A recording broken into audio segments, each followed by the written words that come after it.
Langsung ke unsur saja, Saudara Jaksa Penuntut Umum.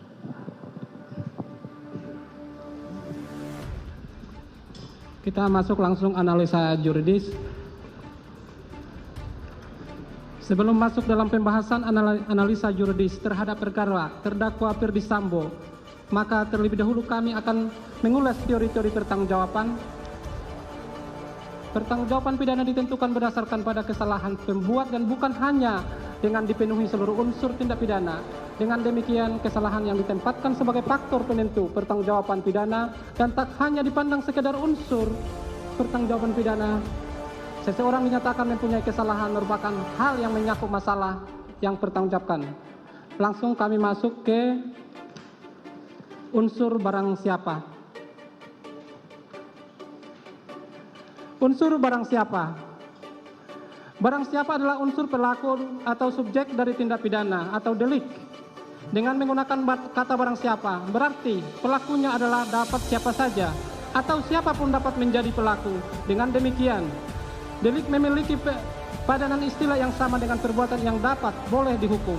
Peristiwa pidana, perbuatan pidana, dan tindak pidana. Menurut Kamus Besar Bahasa Indonesia dari Kementerian Pendidikan dan Kebudayaan, delik adalah perbuatan yang dapat dikenakan hukuman karena merupakan pelanggaran terhadap undang-undang atau merupakan tindak pidana.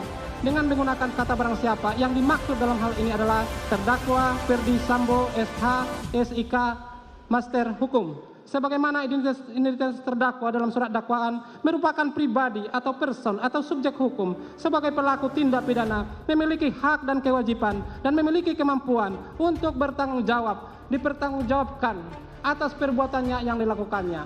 Terdakwa Ferdy Sambo tidak termasuk golongan orang-orang yang tidak dapat dipertanggungjawabkan atau perbuatannya karena kurang sempurna akalnya atau karena sakit berubah akalnya. Dalam hal ini, terdakwa Ferdy Sambo dalam keadaan sadar atau waras mampu menjawab semua pertanyaan yang diberikan kepadanya dengan baik.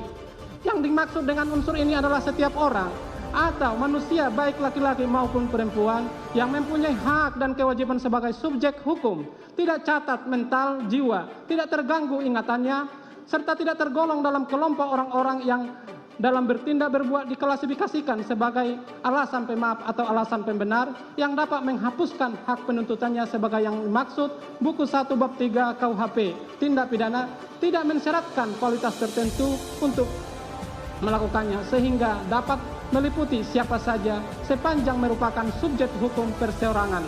Dalam perkara ini adalah terdakwa Ferdy Sambo sebagaimana fakta hukum selama dalam menjalani proses persidangan dari mulai pembacaan surat dakwaan sampai saat ini pembacaan tuntutan. Terdakwa Ferdy Sambo mengerti dan memahami serta mampu menjawab dengan baik setiap pertanyaan yang dikemukakan, dan selama menjalani persidangan terdakwa Ferdy Sambo sehat jasmani dan rohani serta cakap dalam menjalani proses persidangan. Dengan demikian, unsur barang siapa telah terbukti dan terpenuhi secara sah dan meyakinkan menurut hukum. Unsur kedua, dengan sengaja. Berdasarkan fakta-fakta hukum yang terungkap di persidangan terhadap terdakwa Ferdy Sambo, di mana dalam rumusan salah satu unsur pasal 340 KUHP ada unsur dengan sengaja. Unsur dengan sengaja membuat unsur subjektif atau unsur objektif sebagai berikut. 1. Unsur subjektif dengan sengaja.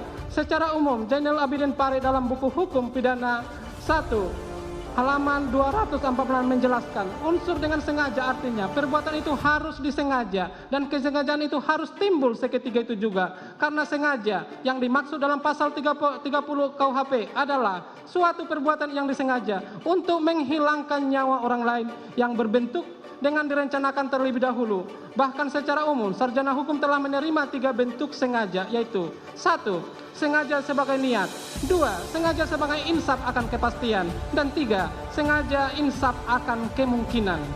Bahwa selain itu dikenal dalam 3 corak atau tindakan maksud sengaja, yaitu dengan sengaja sebagai maksud, yaitu bahwa perbuatan pelaku memang bertujuan untuk menimbulkan akibat yang dilarang tersebut.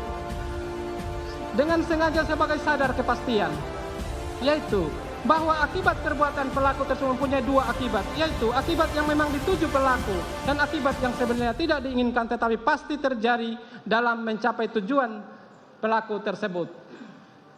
dengan sengaja sebagai sadar kemungkinan, yaitu bahwa sesuatu hal yang semula hanya merupakan hal yang mungkin terjadi, tetapi kemudian benar-benar terjadi.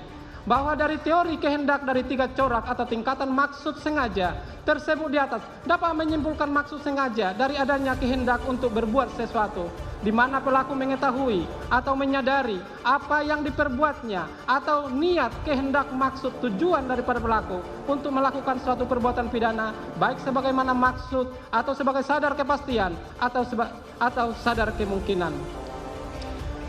Menurut Anwar, hukum pidana bagian buku 3 halaman 89 mengenai unsur sengaja sebagai niat, yaitu hilangnya nyawa seseorang harus dikehendaki, harus memiliki tujuan. Suatu perbuatan dilakukan dengan maksud atau tujuan atau niat untuk menghilangkan nyawa seseorang. Timbulnya akibat hilangnya seseorang tanpa dengan sengaja atau maksud tidak dapat dinyatakan sebagai pembunuhan. Jadi dengan sengaja berarti mempunyai maksud atau niat atau tujuan untuk menghilangkan nyawa seseorang.